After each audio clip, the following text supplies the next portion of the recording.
Biz hər zaman normal olmağa məcburmuşuq kimi hiss edirik. Amma normal nədir? Kim qərar verir ki, bir insan normaldır, digəri isə yox?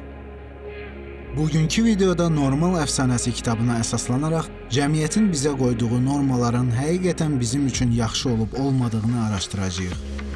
Sizi təəccübləndirəcək, bəlkə də düşündürəcək bir səyahət gözləyir.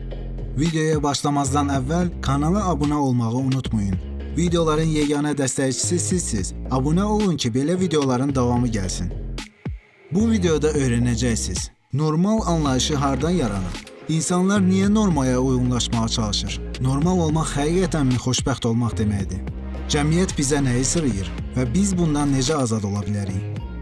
Bir çox insan normalın təbii bir şey olduğunu düşünür. Amma əslində normal anlayışı sonradan icad edilib. Bu fikir ilk dəfə 19-cu əsrdə statistikçi Adolf Quetelet tərəfindən ortaya atılıb. O, insanları ölçüb-biçib ortalama insan anlayışını yaratdı. Yəni, insanları ortalamaya uyğunlaşdırmaq ideyası buradan gəldi. Bu yanaşma sonradan psixologiya, tibb, təhsil və hətta gündəlik həyatımızda da yayıldı. Bir insan normadan kənara çıxanda ona anormal, fərqli, qəribə kimi baxmağa başladılar. Amma problem buradadır ki, hər kəs ortalama ola bilməz. İnsanlar fərqlidir. Fərqlilik isə zəiflik deyil. Əksinə, fərqlilik cəmiyyətin inkişafına səbəb olur. Dahilər, sənətkarlar, ixtiraçılar hamısı normadan kənara çıxan insanlardır. Təsəvvür edin, Albert Einstein belə universiteti yarımçıq qoymuşdu. Sizcə onun ətrafı ona nə deyirdi? Yəni, onun norması universiteti normal şəkildə başa vurması idi. O isə daha çox sevdiyi fənləri oxuduğu üçün imtahanları verə bilmədi. Bu, nə qədər onun Einstein olmasına, indi bizim ondan dahi kimi bəhs etməyimizə təsir etdi. Onun kimi çoxlu məşhur dahilər vardır ki, onlar bizə normal olan şeyləri dəyişiblər. Elə onları dahi edən də bunlardır. Cəmiyyət insanları necə normaya salır? Bütün insanlar doğuşdan belə olsalar da, sonradan məktəbdə, işdə, ailədə, hər yerdə bizə normal olmağı öyrədirlər. Məktəbdə hamı eyni qaydalarla öyrənir.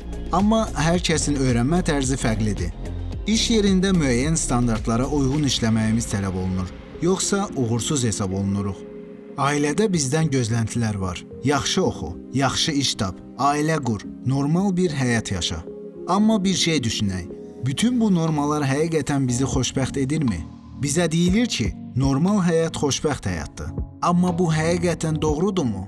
Fərqli araşdırmalar göstərir ki, insanların böyük əksəriyyəti həyatlarından tam razı deyil. Onlar özlərini cəmiyyətin gözləntilərinə uyğunlaşdırmağa çalışırlar. Amma daxildə boşluq hiss edirlər. Bəs həqiqi xoşbəxtlik nədir? İnsan öz maraqlarını tapanda, qaydalara kör-körənə tabe olanda yox, öz yolunu seçəndə, öz fərqliliyini qəbul eləyəndə həqiqi xoşbəxtliyi yaşayır. Əslində normal olmaq məcburiyyəti bizi özümüz olmaqdan məhrum eləyir. Cəmiyyət bizə nəyi sırıyır? Reklamlar, sosial media, televiziyalar bizə ideal həyat modeli təqdim eləyir. İdeal bədən forması. Reklamlar deyir, zəif və atletik olmalısan. Amma insanlar fərqlidir. İdeal karyera, doktor, mühəndis olmalısan. Yoxsa uğursuzsan. İdeal münasibət. Hamı düşünür ki, müəyyən yaşda ailə qurmalısan. Yoxsa qəribəsən. Bütün bunlar bizə sırrından normalardır. Amma unutmayaq, normal sadəcə çoxluğun qəbul etdiyi şeydir. Bu isə onun həqiqət olduğu anlamına gəlmir. Bəs bu normaların xaricinə çıxmaq mümkündür? Birinci addım, özünü dərk elə. Sən kim olmaq istəyirsən? İkinci addım, cəmiyyətin gözləntilərini deyil, öz dəyərlərini əsas götür.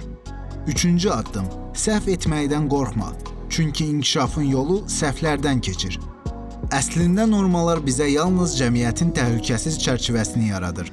Amma inkişaf çərçivədən kənarda baş verir. Sonda bir şeyi unutmayaq.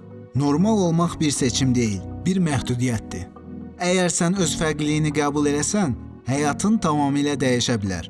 Normal olmağa məcbur deyilsən, çünki normal anlayışı əslində bir əfsanədir.